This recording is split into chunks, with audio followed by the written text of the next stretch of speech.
Hello everyone, if you're trying to play Forza Horizon 6 and the game is not launching, then you have come to the right place because in this video I'm going to show you how to fix Forza Horizon 6 not launching on your computer easily. So the first thing you're going to do is you're going to open up the Xbox app on your computer. It does not matter if you have the game on Xbox or not.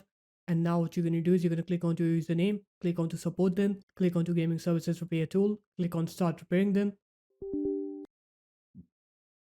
and now you're going to wait for this process to complete. It's going to take a minute or two.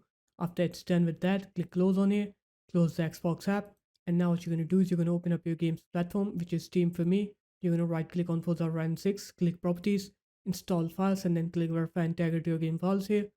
After you do that, now you're going to go to the Forza Horizon 6 games folder. So you're going to click browse on here, or if you want to know where the location is, the default location should be in your C drive from Files A6, Steam, Steam apps, common, Forza Horizon 6. Right click on the Forza Horizon 6 exe, click properties, compatibility, and then click disable full screen optimizations and also run this program as an administrator.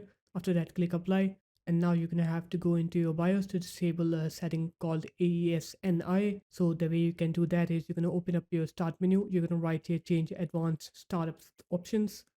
Click on to restart now, and then you're going to follow the on-screen steps to go into your BIOS. After you're in your BIOS, now you're going to find this setting called CPU AES instructions. So look for this setting in your BIOS menu.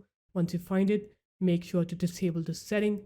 Once you disable the setting, now you're going to restart your computer. And once you're done with the computer restart, now when you try to play Forza Horizon 6, you'll see that your game will now launch. You'll not face that not launching problem anymore. So there it is, guys. That's how easy it was. If you guys found this video helpful, make sure to leave a like, comment, and subscribe to the channel, and I'll see you in my next video. Peace.